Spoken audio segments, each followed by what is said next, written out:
Good evening. आज के इस सेशन में आप सब लोगों का स्वागत है।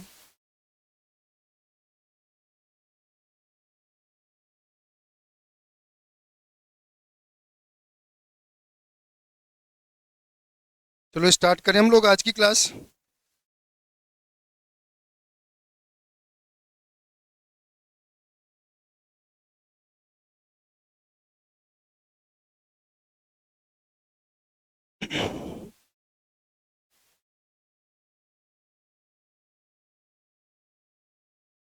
Good evening. आज के इस सेशन में आप सब लोगों का स्वागत है। हम लोग आज एक नई शुरुआत करने जा रहे हैं।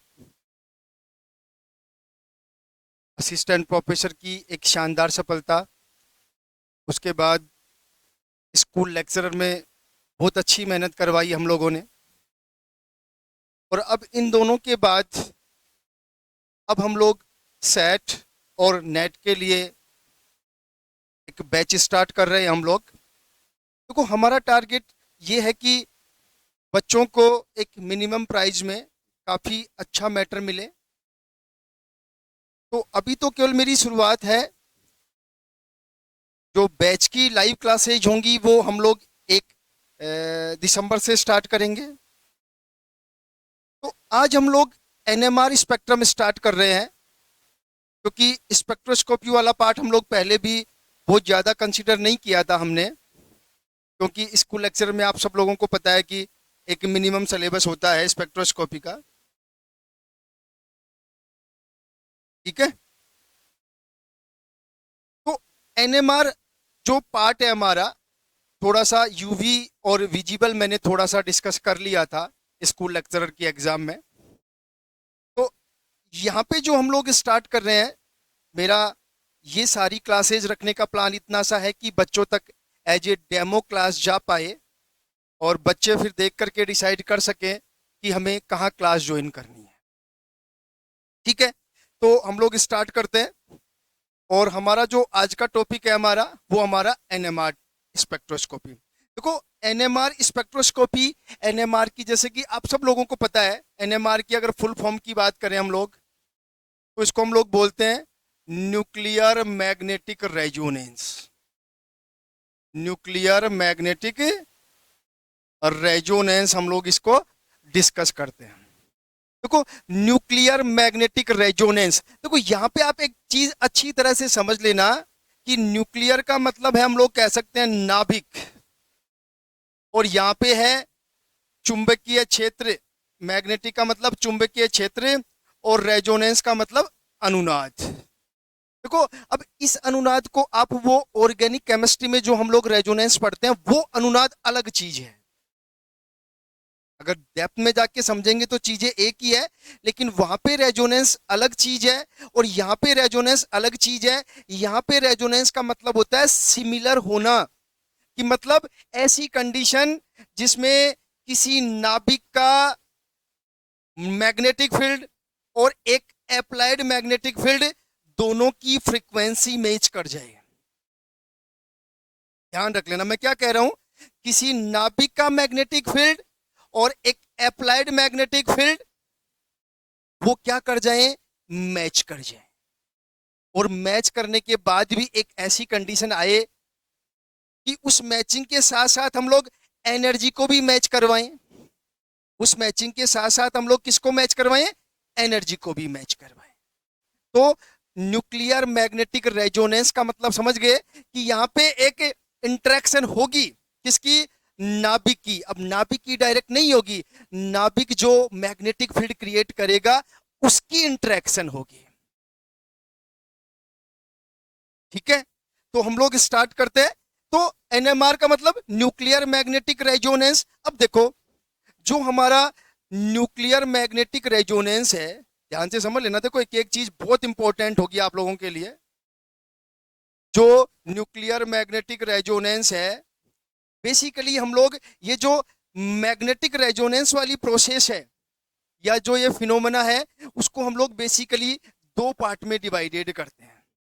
एक तो हम लोग डिसाइड करते हैं एनएमआर, और एक हम लोग डिस्कस करते हैं ईएसआर या फिर ईपीआर।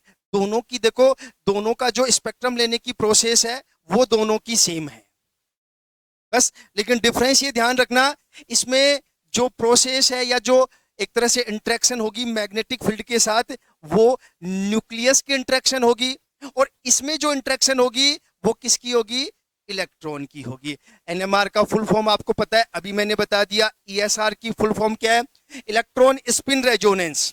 ईएसआर अगर हम लोग बोलेंगे तो इसको क्या बोलेंगे, इलेक्ट्रॉन स्पिन रेजोनेंस, और अगर ईपीआर बोलेंगे तो उसको बोलेंगे इलेक्ट्रॉन पैरामैग्नेटिक रेजोनेंस। और इसमें सबसे इंपॉर्टेंट चीज ये है कि ये जो स्पेक्ट्रोस्कोपी है वो एक सिंगल इलेक्ट्रॉन की स्पेक्ट्रोस्कोपी है। मतलब ये जो पूरी की पूरी स्पेक्ट्रोस्कोपी है वो एक सिंगल अनपेयर्ड इलेक्ट्रॉन की स्पेक्ट्रोस्कोपी है। और ये जो स्पेक्ट्रोस्कोपी है वो बेसिकली न्यूक्लियस की स्पेक्ट्रोस्कोपी है। ध्यान रख लेना, इस चीजों को समझ लो छोटो छोटो। इसके अलावा एनएमआर के लिए जो हमें फ्रीक्वेंसी चाहिए वो रेडियो वेव्स से आएगी, ये भी ध्यान रख लेना। वो कहां से आएगी, रेडियो वेव से आएगी। और ईपीआर के लिए जो फ्रीक्वेंसी आएगी वो आपकी माइक्रोवेव रीजन से आएगी।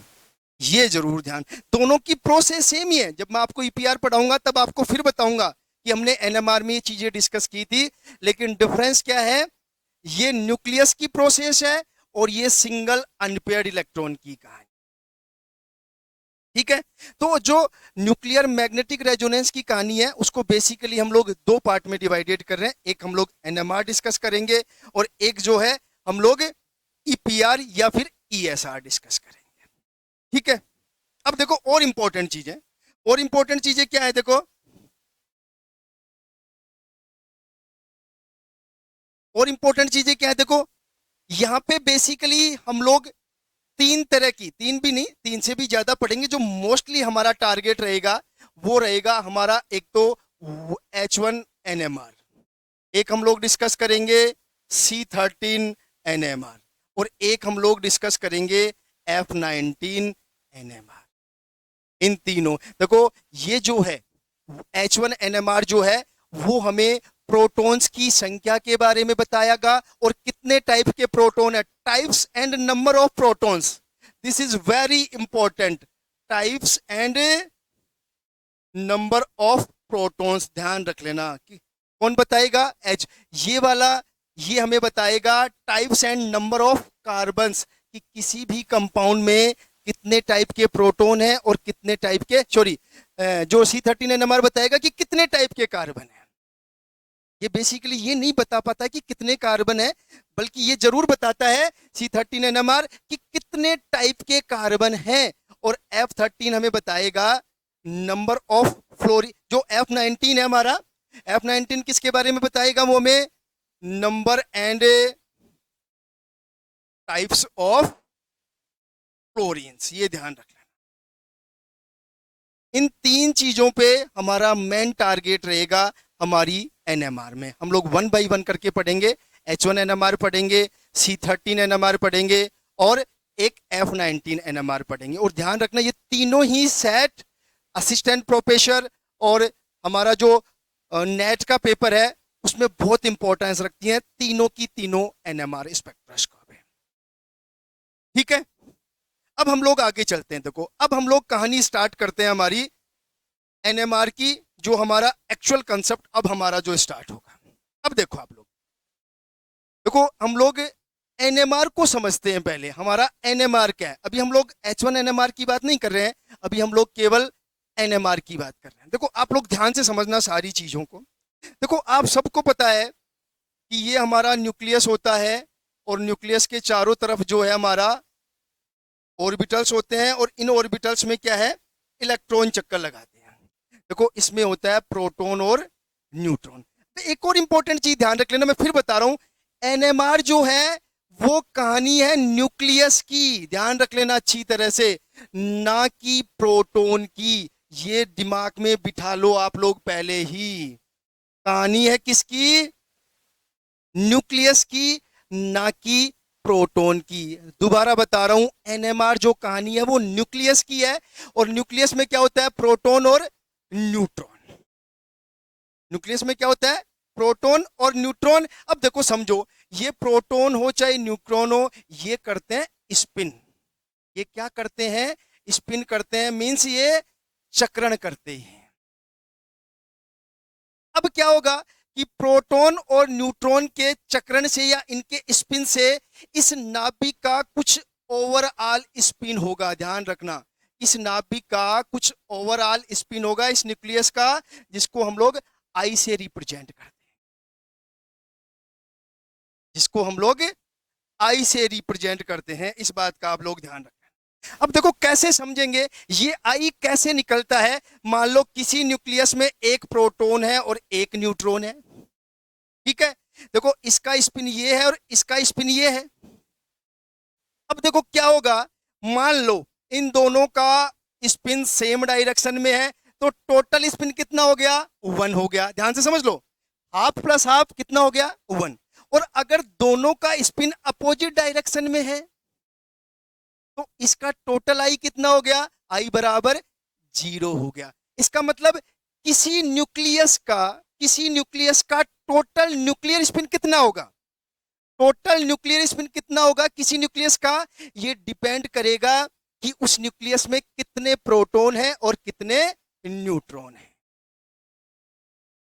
समझ में आ गई? सपोज मैंने केवल एक एग्जांपल से बताया है कि सपोज आपके पास एक प्रोटॉन और एक न्यूट्रॉन है, तो इन दोनों प्रोटॉन का स्पिन सेम डायरेक्शन में होगा, तो टोटल स्पिन कितना आएगा? 1। और अगर अपोजिट डायरेक्शन में होगा तो टोटल स्पिन कितना आएगा? 0। इसका मतलब कोई सी भी न्यूक्लियस हो, उसका टोटल स्पिन, न्यूक्लियर स्पिन कितना होगा? टोटल न्यूक्लियर स्पिन को आई बोलते हैं। और ये आई जो है वो डिपेंड करता है कि उस न्यूक्लियस में कितने प्रोटॉन हैं और कितने न्यूट्रॉन हैं। ये बात आप लोग अच्छी तरह से समझ लो। अब देखो, जो नई कहानी आई, स्पिन कैसे निकालते हैं, न्यूक्लियर स्पिन कैसे निकालते हैं किसी भी न्यूक्लियस का, वो मैंने बता दिया है। अब देखो, किसी भी न्यूक्लियस का टोटल न्यूक्लियर स्पिन है वो कितना हो सकता है? वो आई बराबर 0 हो सकता है। मतलब किसी न्यूक्लियस का टोटल स्पिन प्रोटॉन और न्यूट्रॉन के स्पिन को मिला करके 0 हो सकता है। देखो समझो, ये हाफ इंटीग्रल हो सकता है, ये हाफ इंटीग्रल हो सकता है, मतलब 1/2, 3/2, 5/2 हो सकता है, और ये इंटीजर हो सकता है। बस 3 ही पॉसिबिलिटी बचती है। ये कितना हो सकता है? इंटीजर हो सकता है, मींस 1, 2, 3, 4, 5 कुछ भी हो सकता है। हाफ इंटीग्रल मतलब 1/2, 3/2, 5/2, 7/2 इतना हो सकता है। समझ लो आप लोग अच्छी तरह से। तो न्यूक्लियस का स्पिन कितना हो सकता है, किस पे डिपेंड कर सकता है, ये बेसिक चीजें, क्योंकि ये चीजें समझ में आएंगी तभी आप लोग एनएमआर को समझ पाओगे आगे जाके। ऐसा नहीं है कि ये कोई पूछता है एग्जाम में, लेकिन एक बेसिक आइडिया आप लोगों को हमेशा होना चाहिए। ध्यान रख लेना एक बार, ठीक है। अब देखो आगे की कहानी देखो आप लोग। अब क्या होता है, देखो कोई सपोज आगे की कहानी है, कोई भी न्यूक्लियस है हमारे पास, सपोज कोई भी न्यूक्लियस है और उसका कुछ भी मान लो स्पिन है, टोटल न्यूक्लियर स्पिन उसका जो है आई कुछ भी है, मान लो XYZ कुछ भी मान लो। मतलब ये ध्यान रखना बस 0 नहीं है, मतलब उसका कोई भी न्यूक्लियस है, उसका न्यूक्लियर स्पिन आई कुछ ना कुछ है बट 0 नहीं है। उस कंडीशन में क्या होगा कि इस न्यूक्लियस को, जिसका न्यूक्लियर स्पिन 0 नहीं है, जैसे ही हम लोग मैग्नेटिक फील्ड में रखेंगे, अप्लाइड मैग्नेटिक फील्ड में रखेंगे, ध्यान से समझना, जैसे ही इसको अप्लाइड मैग्नेटिक फील्ड में रखेंगे, ठीक है, और जैसे ही अप्लाइड मैग्नेटिक फील्ड में रखेंगे, इसका जो आई है वो उस अप्लाइड मैग्नेटिक फील्ड में बहुत सारे एनर्जी लेवल्स में डिवाइडेड हो जाएगा। एक ऐसा न्यूक्लियस जिसका न्यूक्लियर स्पिन 0 नहीं है, जैसे ही उस न्यूक्लियस को हम लोग अप्लाइड मैग्नेटिक फील्ड में रखेंगे या बाह्य चुंबकीय क्षेत्र में रखेंगे, ये जो इसका न्यूक्लियर स्पिन है ये बहुत सारे एनर्जी लेवल्स में डिवाइडेड हो जाएगा। अब देखो एक चीज इंपॉर्टेंट है, दो चीजें यहां पे, कितने एनर्जी लेवल्स में डिवाइडेड होगा, मतलब दो चीजें। ये बात मैंने समझा थी कि ऐसा न्यूक्लियस जिसका न्यूक्लियर स्पिन जीरो नहीं है, उसको जैसे ही अप्लाइड मैग्नेटिक फील्ड में रखेंगे ये बहुत सारी एनर्जी लेवल्स में डिवाइडेड हो जाएगा। अब दो क्वेश्चन बनते हैं कि कितने एनर्जी लेवल्स में डिवाइडेड होगा, और दूसरा ये डिवाइडेड क्यों होता है। एक्चुअल में ये देखा जाए तो एनर्जी लेवल्स नहीं है, देखो एनर्जी लेवल्स हैं भी और नहीं भी है, अभी मैं समझा दूंगा आप लोगों को। एक्चुअल में होता क्या है मैं बताता हूं आप लोगों को, दोनों क्वेश्चन का आंसर बताता हूं। पहला क्वेश्चन हमारा क्या था, पहला क्वेश्चन ये था कि ये डिवाइडेड क्यों होता है। एक्चुअल में होता क्या है कि जो भी स्पिन है, मान लो इस न्यूक्लियस का, मान लो ये वाली सिचुएशन है, मान लो इसकी स्पिन, मान लो दो, इसका मान जो था, मान लो इसका आई बराबर 1 है, मान लो एक बार, तो ये वाला स्पिन होगा। अब ये वाला जो स्पिन है वो मैग्नेटिक फील्ड की डायरेक्शन मान लो ये वाली है। अब ये जो स्पिन है वो इस अप्लाइड मैग्नेटिक फील्ड के साथ अपने आप को एडजस्ट करेगा। अब वो देखो, हो सकता है दोनों की डायरेक्शन पैरेलल हो जाए, हो सकता है दोनों की डायरेक्शन एंटी पैरेलल हो जाए, हो सकता है इनमें से इन दोनों की तो पैरेलल रहे, इन दोनों की एंटी पैरेलल, इसकी पैरेलल होगी, मतलब बहुत सारी पॉसिबिलिटीज बन जाएंगी। क्योंकि जब जो अप्लाइड मैग्नेटिक फील्ड की डायरेक्शन होती है उससे, अब आगे और समझना, मैं थोड़ी सी चीजें और बताऊंगा। एक बार देखो आप लोग, ये स्पिन जो है इस अप्लाइड मैग्नेटिक फील्ड के साथ इंटरेक्शन करेगा, और ये इसके साथ कितने कॉम्बिनेशन में एडजस्ट कर सकता है, उतने ही एनर्जी लेवल्स में ये डिवाइडेड हो जाएगा। तो मैंने अभी बताया, इनको एनर्जी लेवल्स भी बोल सकते हैं और इनको स्पिन स्टेट भी बोल सकते हैं, ध्यान रख लेना। क्या बोल सकते हैं इनको, स्पिन स्टेट भी बोल सकते हैं, ध्यान रखना। तो बात वही है, अलग अलग स्पिन स्टेट की एनर्जी अलग अलग होगी, तो वो एनर्जी लेवल्स भी कंसीडर किए जा सकते हैं। तो बात समझ में आ गई क्यों किसी न्यूक्लियस का जिसका न्यूक्लियर स्पिन जीरो नहीं है, उसकी जो स्पिन स्टेट्स है वो अप्लाइड मैग्नेटिक फील्ड की प्रेजेंस में क्यों बहुत सारे एनर्जी लेवल्स या स्पिन स्टेट्स में डिवाइडेड हो जाती है। अब दूसरा क्वेश्चन कि कितने एनर्जी लेवल्स में डिवाइडेड होगी, कितने एनर्जी लेवल्स में डिवाइडेड होगी। तो ध्यान रखना, यहां पे कोई भी न्यूक्लियस अप्लाइड मैग्नेटिक फील्ड की प्रेजेंस में 2i+1 एनर्जी लेवल्स में डिवाइडेड हो जाता है। 2i+1 ये बहुत इंपॉर्टेंट फॉर्मूला है। देखो, अगर आपका i बराबर हाफ है, ध्यान से समझना, तो वो कितने स्पिन स्टेट या कितने एनर्जी लेवल्स में डिवाइडेड होगा। देखो 2 इंटू हाफ प्लस 1, 2 से 2 कैंसिल हो गया, वो केवल 2 एनर्जी लेवल्स में डिवाइडेड होगा। अगर किसी न्यूक्लियस का आई जो है वो 3/2 है मान लो, तो वो कितने में डिवाइडेड होगा, 2 इंटू 3/2+1, वो 4 स्पिन स्टेट या 4 एनर्जी लेवल्स में डिवाइडेड हो जाएगा। अगर आपका किसी न्यूक्लियस का न्यूक्लियर स्पिन 1 है तो वो कितने में डिवाइडेड होगा, आई बराबर 1 है तो कितने में डिवाइडेड होगा, 2 इंटू 1+1, वो 3 स्पिन स्टेट या 3 एनर्जी लेवल्स में डिवाइडेड हो जाएगा। अच्छी तरह से समझ लो आप लोग। अगर यहां तक किसी को कोई भी इश्यू हो तो आप लोग मेरे से पूछ लो, अदरवाइज हम लोग आगे चलें। देखो मैंने दोनों, देखो एक एक सिंगल लाइन मैंने बताई आप लोगों को, वो लाइनें आपको पता होना चाहिए। कोई भी न्यूक्लियस जिसका न्यूक्लियर स्पिन जीरो नहीं है, जैसे ही उसको अप्लाइड मैग्नेटिक फील्ड में रखा जाएगा, उसका जो स्पिन है वो अप्लाइड मैग्नेटिक फील्ड की डायरेक्शन के रेफरेंस में अपने आप को कई तरह से एडजस्ट कर सकता है, अपने आप को कई तरह से अरेंज कर सकता है। उसी के रेफरेंस में ये जो न्यूक्लियर स्पिन है न्यूक्लियस का, वो कई सारे स्पिन स्टेट्स में डिवाइडेड हो जाता है, जिनकी एनर्जी भी अलग अलग होती है, ध्यान रख लेना।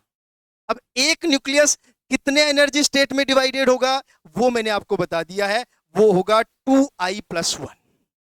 अब देखो आगे चलते हैं। अब देखो, अब दो सिचुएशन आ गई आपके पास। जो आई है हमारा न्यूक्लियर स्पिन है, वो एक तो जीरो हो सकता है, जीरो होते ही तो देखो आप लोग अभी से ध्यान रख लो कि अगर आई बराबर जीरो है तो वो एनएमआर एक्टिव है, उसकी कहानी खत्म कर दो आप।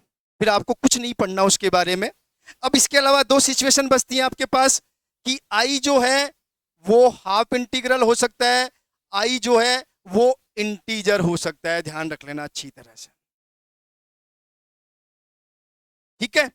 अब इससे पहले एक सिचुएशन और पढ़ते हैं हम लोग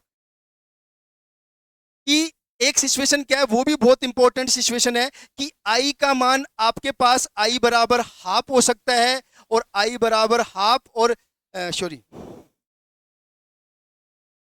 आई का मान आपका ग्रेटर देन हाफ हो सकता है। मतलब कि ऐसी न्यूक्लियस जिनका न्यूक्लियर स्पिन हाफ है और ऐसी न्यूक्लियस जिनका न्यूक्लियर स्पिन हाफ से ज्यादा है। तो देखो आई के बेसिस पे ध्यान से समझ लेना, इन सारे न्यूक्लियस को हम लोग दो पार्ट में डिवाइडेड करते हैं। आपका पहला है आई जो है आई बराबर कितना हो हाफ, और दूसरा हम लोग डिवाइडेड करेंगे जो आई है वो आपका ग्रेटर देन हाफ हो जाए। अब देखो ये जो स्पीसीज है, सॉरी ये जो न्यूक्लियस है जिनका आई बराबर हाफ होता है, उन्हीं की अच्छी तरह से एनएमआर स्टडी की जाती है, ध्यान रख लेना, उन्हीं की एनएमआर स्टडी की जाती है। और ये जो न्यूक्लियस होती हैं ध्यान से समझ लेना, एक मिनट अच्छी तरह से समझ लेना। देखो जो मैं बता रहा हूं आप लोगों को, जो आई बराबर हाफ है उन्हीं की केवल बहुत अच्छी तरह से एनएमआर स्टडी की जाती है, और इनको एनएमआर न्यूक्लियाई भी बोलते हैं, ध्यान रख लेना। कौन सी न्यूक्लियाई बोलते हैं? NMR nuclei. और ध्यान रखना जिनका आई का मान हाफ से ज्यादा होता है, ध्यान रख लेना अच्छी तरह से, जिनके आई का मान हाफ से ज्यादा होती हैं वो एनएमआर एक्टिव तो हैं, एनएमआर एक्टिव तो हैं, लेकिन उनकी एनएमआर स्टडी नहीं की जाती है। क्यों नहीं की जाती है वो भी मैं बताऊंगा। क्योंकि इसलिए नहीं की जाती है कि इनका एनएमआर रिकॉर्ड करना, एनएमआर को जिनका आई ग्रेटर देन हाफ है, अगर ऐसे न्यूक्लियस का एनएमआर लिया जाए तो उनके एनएमआर को रिकॉर्ड करना और उसको एक्सप्लेन करना काफी टफ होता है। टफ क्यों होता है वो भी मैं बता दूंगा आप लोगों को, लेकिन इनको हम लोग बोलते हैं इस तरह की नाभिक को एनक्यूआर एक्टिव न्यूक्लियाई। ये ध्यान रख लेना, एनक्यूआर का मतलब होता है न्यूक्लियर क्वाड्रुपोल रेजोनेंस एक्टिव। ये ध्यान रख लेना भाई अच्छी तरह से। और ये क्वेश्चन कई बार नेट की और सेट की एग्जाम में पूछा जाता है, which one nucleus is NQR active और which one nucleus is NQR inactive. तो आपको इतना सा ध्यान रखना है, जिस न्यूक्लियस का आई जो है nuclear spin greater than half होगा वो एनक्यूआर एक्टिव न्यूक्लियाई होगी। इसीलिए देखो ध्यान से, अब आपको समझ में आएगा कि पूरे एनएमआर में हम लोग मोस्टली तीन ही तरह का एनएमआर पढ़ते हैं, और वो कौन सा पढ़ते हैं? देखो H1 एनएमआर पढ़ते हैं, C13 एनएमआर पढ़ते हैं और F19, क्योंकि इन सब के लिए आई का जो मान होता है वो हमेशा हाफ होता है। अब आपको समझ में आ गई होगी। अभी और बता दूंगा मैं कि इनका एनएमआर क्यों नहीं पढ़ते। एक जनरल आइडिया तो मैंने दे दिया कि इनके एनएमआर स्पेक्ट्रम को रिकॉर्ड करना, इनके एनएमआर स्पेक्ट्रम को रिकॉर्ड करना और उसको एक्सप्लेन करना काफी टफ है। इसलिए मेनली जो एनएमआर में पढ़ा जाता है वो H1, C13 और F19 पढ़ा जाता है। अब देखो दूसरी इंपॉर्टेंट चीज की, ये कॉम्प्लेक्स क्यों है? कॉम्प्लेक्स क्यों है? देखो ये कॉम्प्लेक्स इसलिए है, मैं बता दूं, अब आपको समझ में आ जाएगी ये कहानी भी वापस। अभी मैंने एक बात बताई थी आप लोगों को कि कोई भी न्यूक्लियर स्पिन कितने में डिवाइडेड होगा? 2i+1। तो देखो अगर आई का मान हाफ है, ध्यान से समझना, अगर आई का मान हाफ है तो हमेशा आपके पास केवल दो न्यूक्लियर स्पिन स्टेट बनेंगी। मींस इसमें ये वाली सिचुएशन आएगी, ध्यान से समझ लेना, केवल दो स्पिन स्टेट, जिसमें हम लोग ये लिखते हैं कि नीचे प्लस हाफ होता है जिसको अल्फा स्टेट बोलते हैं, ऊपर माइनस हाफ होता है जिसको बीटा स्टेट बोलते हैं। ध्यान रख लेना, क्या बोलते हैं? प्लस हाफ और ये माइनस हाफ स्टेट बोलते हैं हम लोग इसको, ठीक है। और अगर लिखा जाए तो इसको हम लोग ये लिखते हैं इस तरह से और इसको हम लोग इस तरह से। अब ये डायरेक्शन किसके? अप्लाइड मैग्नेटिक फील्ड की डायरेक्शन में। मींस जिस स्टेट की जो डायरेक्शन है स्पिन की वो अप्लाइड मैग्नेटिक फील्ड की डायरेक्शन में होगा तो उसकी एनर्जी लोअर, उसकी एनर्जी लोअर, और जिसके अपोजिट होगा उसकी एनर्जी ज्यादा। अब देखो इसमें केवल दो एनर्जी है, तो इसमें केवल एक ही तरह का ट्रांजिशन पॉसिबल है। इसलिए जब एक ही तरह का ट्रांजिशन होगा तो उसको हम लोग अच्छे से एक्सप्लेन कर लेंगे, उसको हम लोग अच्छे से एक्सप्लेन कर लेंगे। सही है। लेकिन यहां पे कहानी देखो क्या है। अगर आपका न्यूक्लियर स्पिन 3/2 है तो देखो टोटल कितने स्पिन बनेंगे, 2i+1, 2 × 3/2+1, दो से दो कैंसिल, 4 न्यूक्लियर स्पिन स्टेट बनेंगी।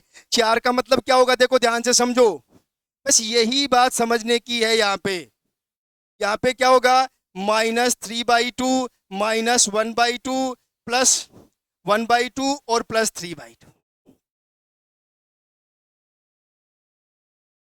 ठीक है। और देखो ये जितने भी ट्रांजिशन हम लोग पढ़ते हैं, चाहे वो एनएमआर हो चाहे वो ईएसआर हो, वहां पे जो डेल्टा एम आई होता है वो +-1 होना चाहिए। वही ट्रांजिशन जो है वो अलाउड होते हैं, ये ध्यान रख लेना।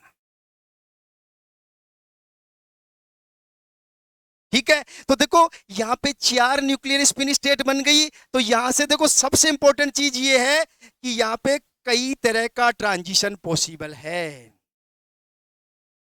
यहां पे कई तरह का ट्रांजिशन पॉसिबल है, और कई तरह का ट्रांजिशन पॉसिबल होने के कारण जो स्पेक्ट्रम हमें मिलेगा वो काफी कॉम्प्लिकेटेड स्पेक्ट्रम हो जाएगा।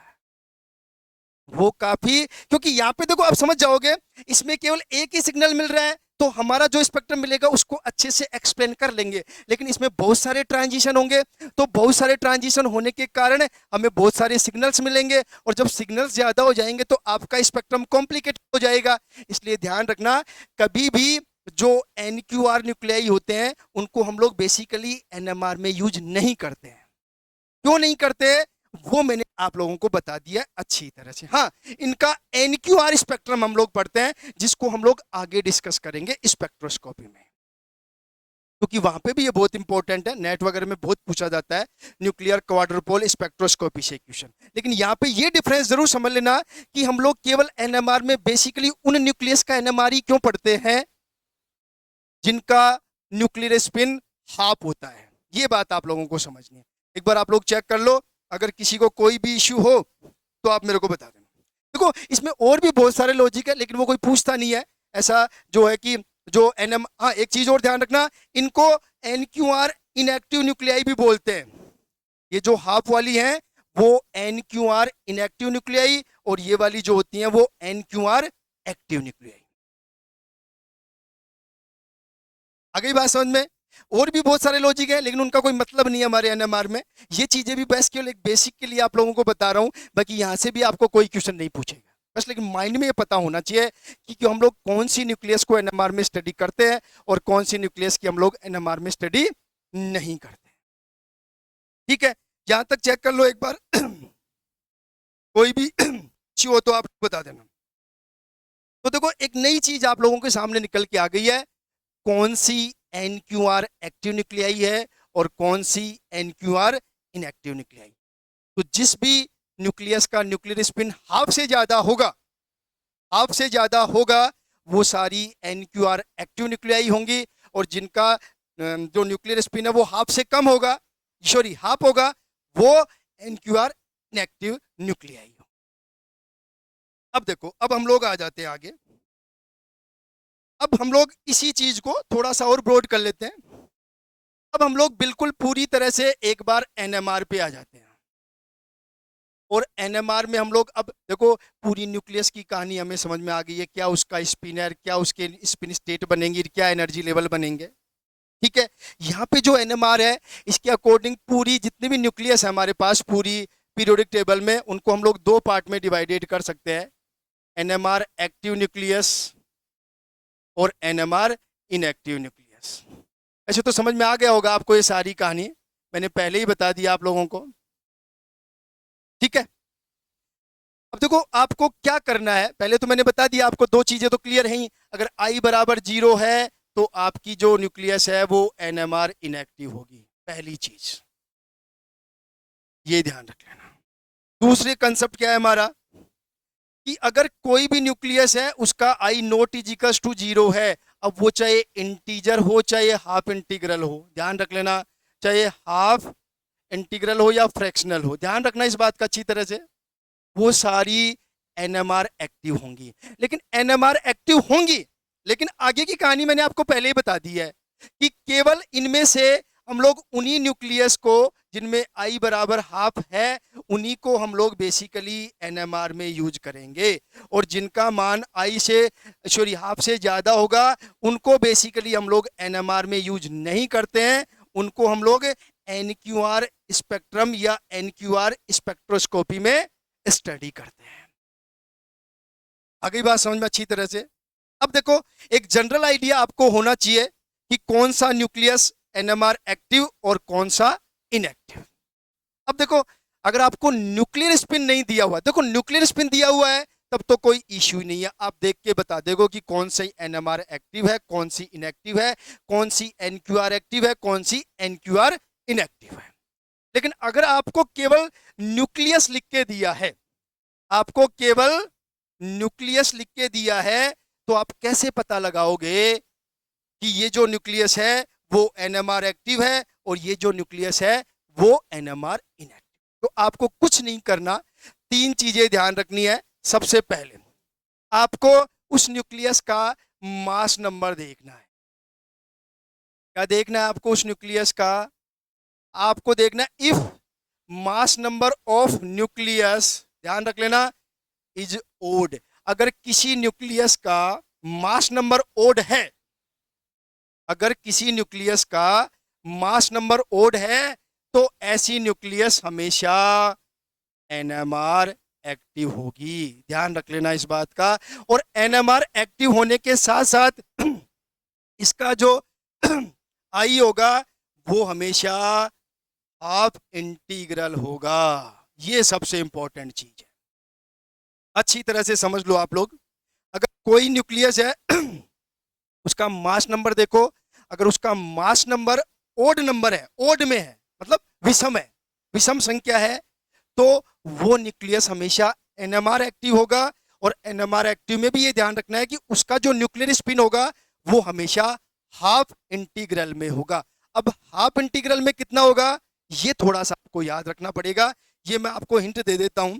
आप लोग H1 लो, H1 मतलब इसका मास नंबर देख लो 1 है, 1 का मतलब ओड, तो इसका जो आई है वो कितना हो जाएगा, आई की जो वैल्यू है वो हाफ हो जाएगी। ऐसे ही अगर हम लोग F19 की बात करते हैं, F19 F19 का मतलब 19 ओड है तो इसका भी हाफ इंटीग्रल। अगर C13 की बात करें तो C13 में भी 13 ओड नंबर में है, ओड नंबर में है तो इसका भी हाफ इंटीग्रल। देखो देखते जाओ आप लोग, मैं सारा एक बार आपको बेसिकली बता देता हूं। इसके अलावा देखो N15 की बात करें, अगर N15 का मतलब ओड है, ओड का मतलब हाफ। देखो आप चेक कर लो किसी भी न्यूक्लियस का अगर मास नंबर ओड में है तो उसका जो न्यूक्लियर स्पिन होगा वो हाफ इंटीग्रल होगा O17 Cl35 O17 का होगा 3/2, O17 का सॉरी 3/2 नहीं होगा 5/2 होगा, ये थोड़ा सा आपको ध्यान रखना पड़ेगा। O17 का 5/2, Cl35 क्लोरीन 35 का होगा आपका 3/2, ये जरूर आप लोग ध्यान रख लेना।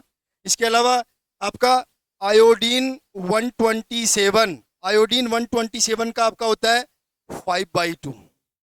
अगर आपको सिलिकॉन 59 दिया गया है, सॉरी 59 नहीं 29 दिया गया है, तो इसका जो न्यूक्लियर स्पिन होगा वो आपका हाफ हो जाएगा। अगर आपको फॉस्फोरस 31 दिया है तो इसका न्यूक्लियर स्पिन भी क्या होगा, हाफ होगा। अब देखो आपने अगर कभी पढ़ा है या तैयारी की है नेट वगैरह के लिए तो आपको अच्छी तरह से पता होगा कि देखो मेनली तीन तो ये इनकी स्टडी की जाती है, और कई बार हम लोग फास्फोरस एनएमआर स्पेक्ट्रोस्कोपी की भी स्टडी करते हैं, क्योंकि इनका देखो सबका जो आई है वो कितना है, आई हाफ है।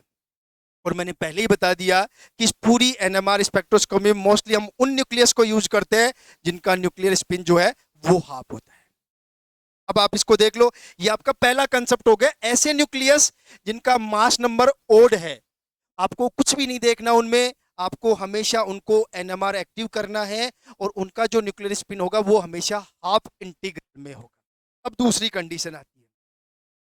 दूसरी कंडीशन क्या है नंबर 2 पे? If mass number is even, mass number is even, even का मतलब सम। अगर मास नंबर सम संख्या में है तो फिर आपको आगे और चेक करना है। अगर मास नंबर इवन नंबर में है तो आपको चेक करना है कि उसका एटॉमिक नंबर कैसा है, उसका एटॉमिक नंबर कैसा है। अब देखो, मास नंबर इवन के साथ हो सकता है एटॉमिक नंबर भी इवन हो, ध्यान रख लेना, और फिर हो सकता है एटॉमिक नंबर जो है वो क्या हो, ओड है। दो सिचुएशन आ गई है आपके पास। देखो, एक सिचुएशन तो पहले ही क्लियर हो गई कि अगर मास नंबर आपका ओड है तो आपको कुछ नहीं चेक करना, वो NMR active half integral IG का स्टो। अगर मास नंबर जो है वो इवन है तब हम लोग एटॉमिक नंबर पे आएंगे। और अगर इस कंडीशन में आपका एटॉमिक नंबर अगर इवन है, एटॉमिक नंबर भी इवन है, तो इस कंडीशन में आपका आई बराबर 0 हो जाएगा। और आई बराबर 0 होने का मतलब ये जो स्पीशीज होगी वो कैसी होगी, एनएमआर इनएक्टिव। ध्यान रख लेना। कुछ एग्जांपल्स हम लोग लिख सकते हैं यहाँ पे, जैसे 2 हीलियम 4, यहाँ पे 6C12 है और 8O16। अब आप देख लो, इन चारों या तीनों स्पीसीज में आई बराबर जो होगा वो 0 होगा। और 0 क्यों होगा, क्योंकि देखो इनका मास नंबर इवन है और इनका एटॉमिक नंबर भी इवन है। अब दूसरी कंडीशन कि मास नंबर तो इवन है बट वो एटॉमिक नंबर जो है वो ओड है। इस सिचुएशन में जो आपका आई होगा वो इंटीजर होगा, मींस 1 2 3 4 डैश 1 का क्वांटाइज्ड फॉर्म होगी, 1 के मल्टीप्लीकेशन में, 1 2 3 4। और इसके एग्जांपल्स हम लोग ले सकते हैं, जैसे 1s2, 1s2 के बाद में एक 7n14, इनके लिए आई की जो वैल्यू होती है वो 1 होती है, ध्यान रख लेना अच्छी तरह से। तो आपको एक सिंपल सा, इसके अलावा देखो 5b12, इसके लिए जो आई की वैल्यू होती है वो आपकी 3 होती है। इसके अलावा अगर हम लोग 1d2 की बात करें तो इसके लिए भी जो आई की वैल्यू होती है वो आपकी 1 होती है। देखो, आप अच्छी तरह से समझ लो। तो देखो, क्लियर कट मैंने बता दिया है कि कौन सा कौन सा न्यूक्लियस एनएमआर एक्टिव होगा और कौन सा न्यूक्लियस जो है वो एनएमआर इनएक्टिव होगा। कौन से न्यूक्लियस की जो न्यूक्लियर स्पिन है वो हाफ इंटीग्रल में होगी और कौन सा न्यूक्लियस होगा जिसकी जो न्यूक्लियर स्पिन है वो इंटीजर नंबर में। देखो, एक एक चीजें आप लोग समझ लो, ये सारा बेसिक पार्ट हम लोग डिस्कस कर रहे हैं। इसमें ऐसा कुछ भी नहीं है कि जो आपको थोड़ा सा टिपिकल लगे या थोड़ी सी दिक्कत आप लोगों को लगे।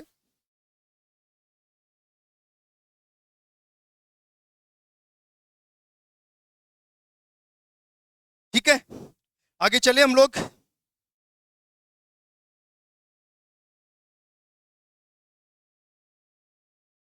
अब देखो, दो तीन चीजें और आप लोगों को ध्यान रखनी है, और दो तीन चीजों में क्या ध्यान रखना है मैं बता देता हूं। देखो, अब हम लोग सीधा सीधा हमारे कंसेप्ट पे आ रहे हैं।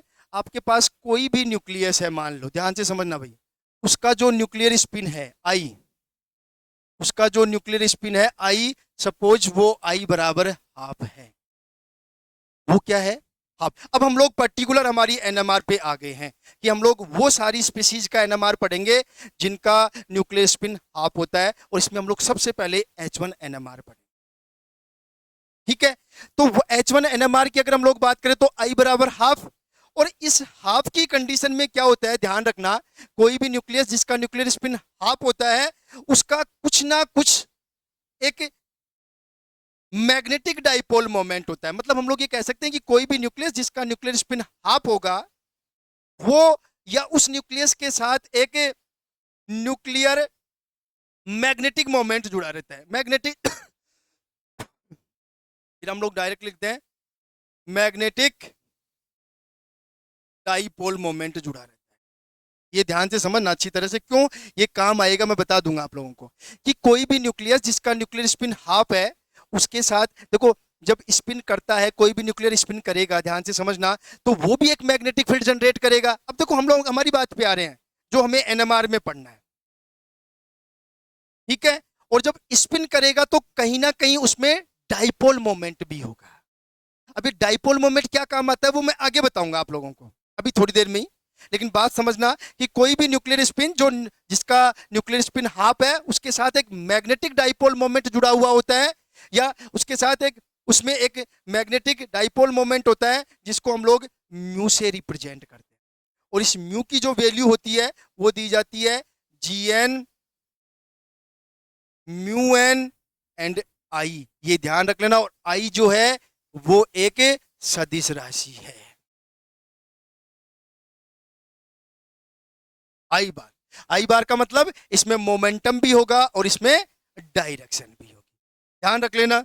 यहां पे जो GN है ना, ये GN क्या है ध्यान से समझना, इसको बोलते हैं न्यूक्लियर जी फैक्टर। क्या बोलते हैं? न्यूक्लियर जी फैक्टर। और जो म्यू एन है उसको बोलते हैं न्यूक्लियर मैग्नेटोन।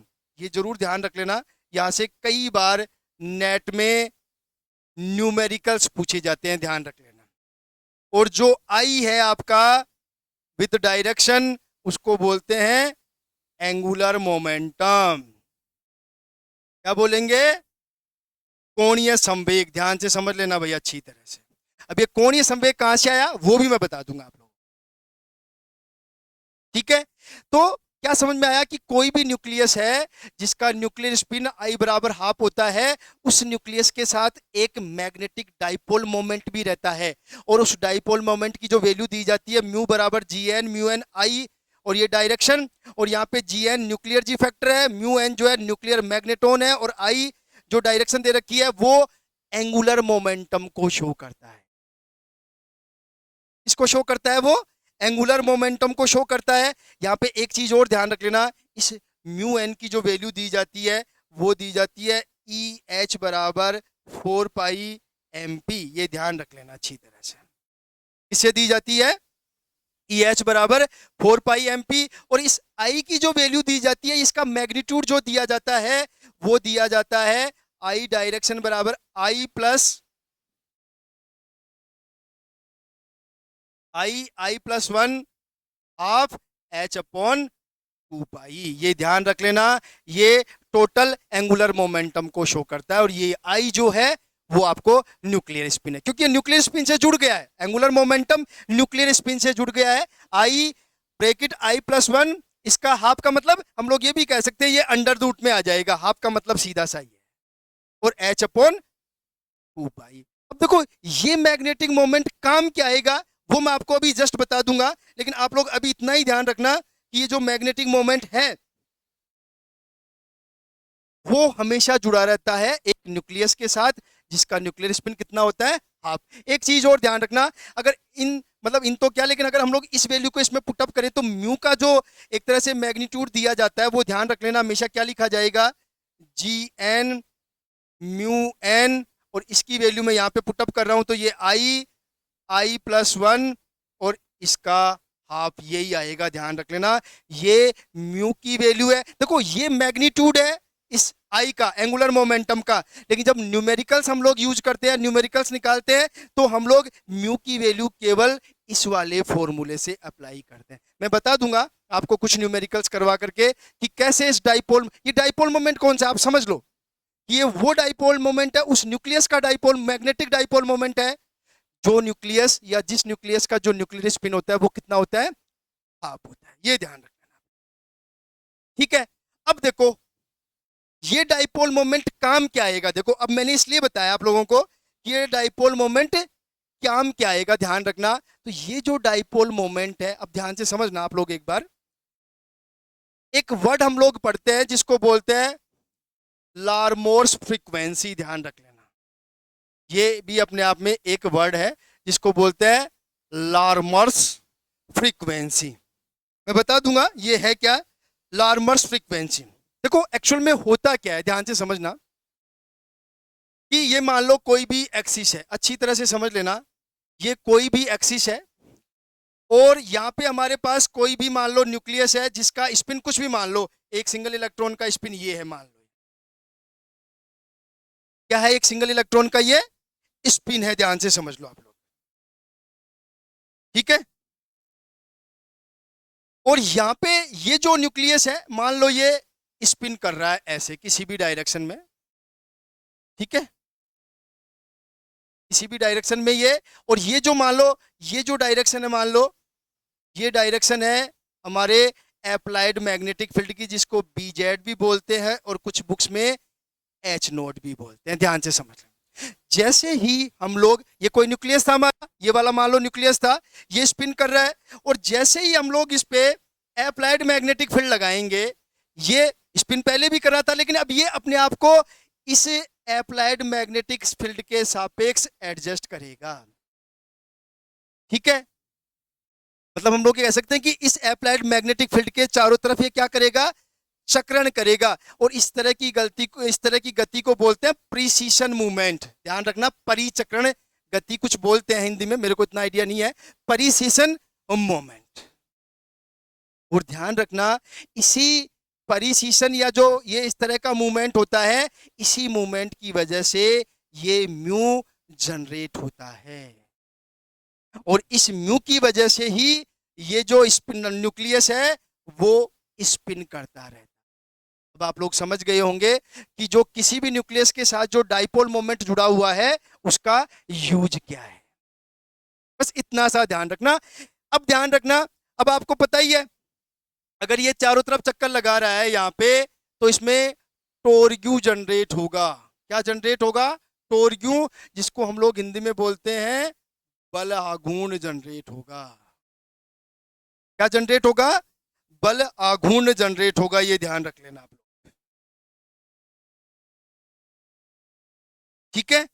अब देखो आपको सबको पता है कि इस बलागुन के कारण ये सॉरी इस डाइपोल मोमेंट के कारण बलागुन जनरेट होगा और ये कंटिन्यूअसली गति करेगा ऐसे, एंगुलर मोमेंट, कोणीय गति बोलते हैं इसको। और आप सबको पता है कि जब इस के जो न्यूक्लियस है उसमें जब एंगुलर मोमेंटम होगा तो कहीं ना कहीं फिर एंगुलर फ्रीक्वेंसी आएगी। एंगुलर मोमेंटम से क्या जुड़ी हुई है, एंगुलर फ्रीक्वेंसी, और इस एंगुलर फ्रीक्वेंसी को ही हम लोग लार्मर फ्रीक्वेंसी बोलते हैं, ध्यान रख लेना। कौन सी फ्रीक्वेंसी बोलेंगे इसको, लार्मर्स फ्रीक्वेंसी बोलते हैं। और ये जो फ्रीक्वेंसी दी जाती है ये ध्यान रख लेना, इसको लिखते हैं ओमेगा बराबर गामा एच नोड, और कुछ बुक्स में ये आपको बीजेड भी मिलेगा। ये जो है ये आपकी लार्मर्स फ्रीक्वेंसी है, एक तरह से एंगुलर फ्रीक्वेंसी है, उसी को हम लोग क्या बोलते हैं, लार्मर्स फ्रीक्वेंसी। और ये जो लार्मर्स, ये तो आपको सबको ही पता है, ये और ये जो लार्मर्स फ्रीक्वेंसी है, एंगुलर फ्रीक्वेंसी है, ये हमेशा 2πv के इक्वल होती है। और ये जो है आपका ये बड़ा इंपॉर्टेंट है, इसको बोलते हैं गायरोमैग्नेटिक रेशियो, ये सबसे इंपॉर्टेंट, गायरो मैग्नेटिक रेशो, ये सबसे इंपॉर्टेंट चीज है। और ये एच नोड आपको पता ही है, ये है अप्लाइड मैग्नेटिक फील्ड। और एक और इंपॉर्टेंट चीज ध्यान रख लेना, ये गामा क्या है, ये जो गामा है जिसको हम लोग गायरोमैग्नेटिक रेशियो बोल रहे हैं, इसकी वैल्यू कितनी होती है, तो इसकी वैल्यू इस डाइपोल मोमेंट, इस डाइपोल मोमेंट और टोटल न्यूक्लियर स्पिन का रेशियो होता है। तो देखो ये तो आपका डाइपोल मोमेंट और ये आपका टोटल न्यूक्लियर स्पिन, मींस जो गायरोमैग्नेटिक रेशियो है वो किसकी वैल्यू है, जो अभी मैंने बताया वो डाइपोल मोमेंट म्यू और टोटल न्यूक्लियर स्पिन का रेशियो गायरोमैग्नेटिक रेशियो कहलाता है। अच्छी तरह से ध्यान रख लेना, कई बार एग्जाम में पूछा गया है और कई बार एग्जाम में इस टाइप का क्वेश्चन आया है। कुछ चीजें और जहां से नेट में भी न्यूमेरिकल पूछे गए हैं, ध्यान रख लेना। कुछ चीजों का मतलब क्या है, अब आपको बात समझ में आ गई होगी। इस इक्वेशन को मैं क्या लिख सकता हूं, यहाँ पे देखो, इस इक्वेशन को क्या लिखूंगा मैंने क्या लिखा था, ओमेगा बराबर गामा एच नोट, ठीक है। अब आपको सबको पता है इसके बराबर 2π nu equals to gamma H naught, check कर लो आप लोग अच्छी तरह से, ठीक है।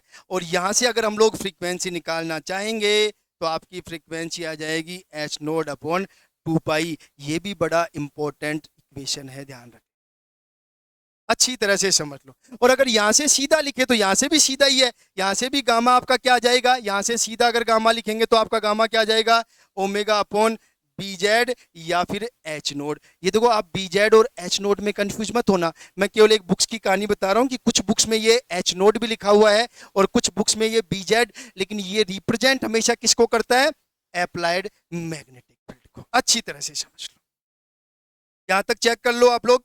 अगर किसी को कोई भी इशू हो तो आप लोग पूछ सकते हो, कोई भी इशू हो तो आप लोग पूछ लो अच्छी तरह से, ठीक है। अब आगे चले। देखो, ये सारा हमारा एक तरह से बेसिक्स में मैंने बता दिया है कि सारी कहानी क्या है, कैसे न्यूक्लियर स्पिन करता है, कैसे nuclear spin applied magnetic field के साथ इंटरेक्शन करता है, और कैसे ये सारी चीजें जो है, कैसे जो स्पिन स्टेट है वो स्प्लिट होती हैं, कितने एनर्जी लेवल्स में या कितने स्पिन स्टेट में स्प्लिट होगी, वो कहानी भी मैंने बताई, सारी चीजें आप लोग उतार। अब देखो, हम हमारा मेन जो मोटो है उस पे आते हैं, और जो मेन मोटो है हमारा वो हमारा है H1NMR। और सबसे पहले हम लोग H1NMR की थ्योरी पढ़ लेते हैं, ध्यान रख लेना भाई,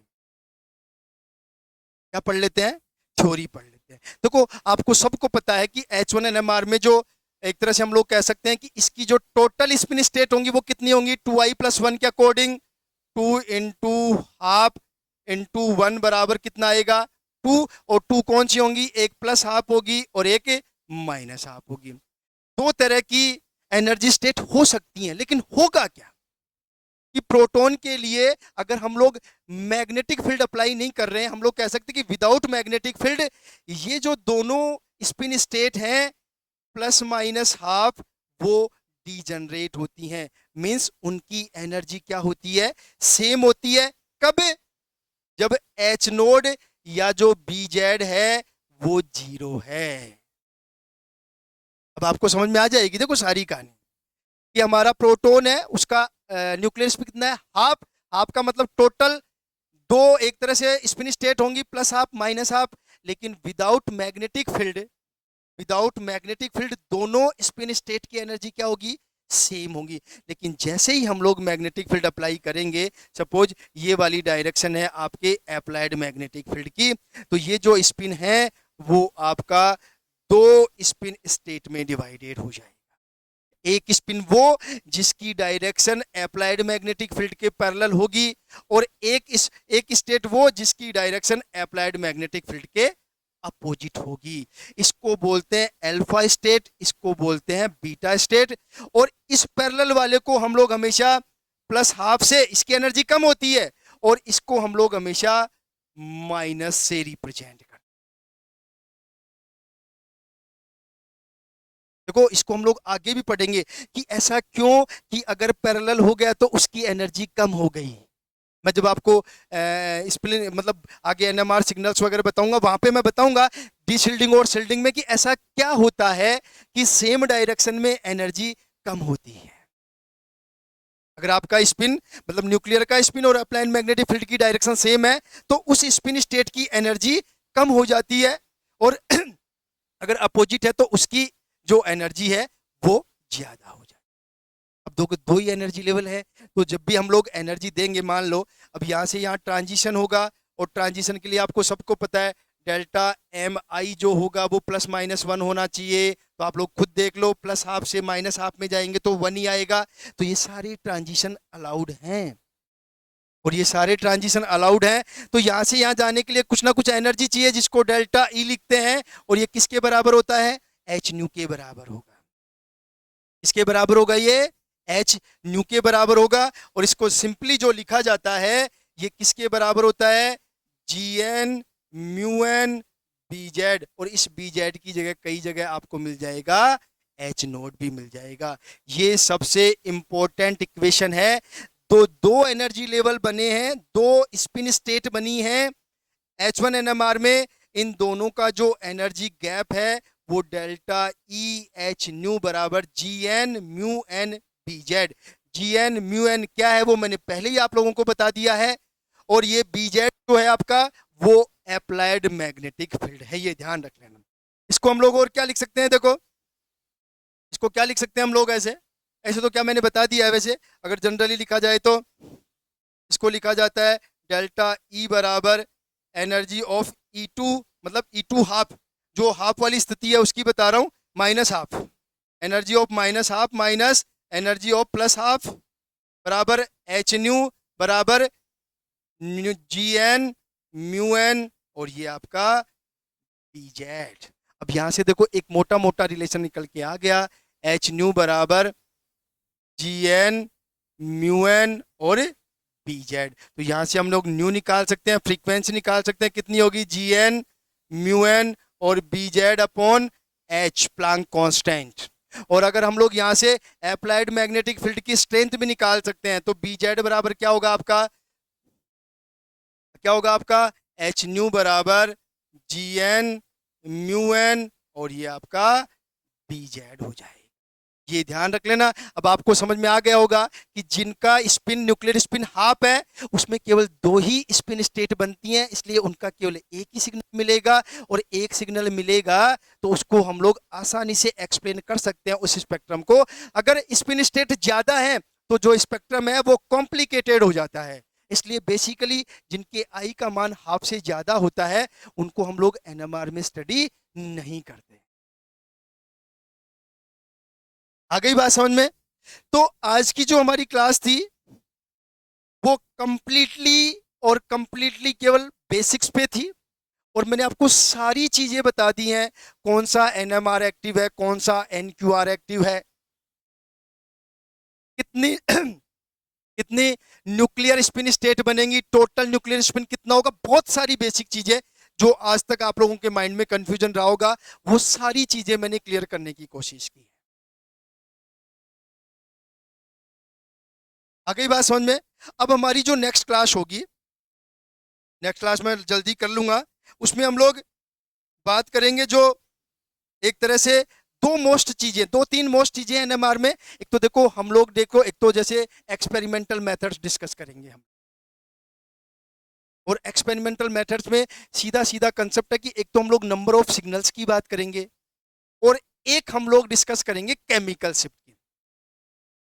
तो ये बेसिक आइडियाज मैंने दे दिए हैं। अब देखो होगा क्या, बाकी तो सारी चीजें आपको क्लियर, ये इस एनर्जी का, इतनी एनर्जी का, जब भी हम लोग कोई एनएमआर स्पेक्ट्रम लेंगे तो न्यूक्लियर स्पिन बनेगी, यहाँ से जब एनर्जी देंगे इसके बराबर तो ये इलेक्ट्रॉन यहाँ चला जाएगा, सॉरी ये स्पिन स्टेट इस स्पिन स्टेट में कन्वर्ट हो जाएगी, और जब ये वापस ये वाली स्पिन स्टेट वापस इस स्पिन स्टेट में आएगी, क्योंकि ये तो एक्साइटेड है ना, लेस स्टेबल है, तो वापस मोर स्टेबल में आएगी, तो एनर्जी एक्सक्रिएट करेगी, और उसी एनर्जी जो एक्सक्रिएट होगी उसी से हमें एनएमआर सिग्नल मिलता है।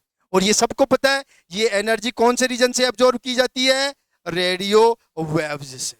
ये क्वेश्चन फर्स्ट ग्रेड में भी पूछा था कि एनएमआर के लिए कौन से रीजन से एनर्जी एब्जॉर्ब की जाती है, तो वो आप सबको पता है, रेडियो वेव्स। देखो जब मैंने यूवी पढ़ाया था तो मैंने एक बेसिक क्लास वहां पे भी ली थी, सारे स्पेक्ट्रम की, इलेक्ट्रोमैग्नेटिक स्पेक्ट्रम की, वहां पे मैंने बता दिया था कि जो रेडियो वेव्स है उसकी रेंज क्या है, माइक्रोवेव की रेंज क्या है, यूवी की रेंज क्या है।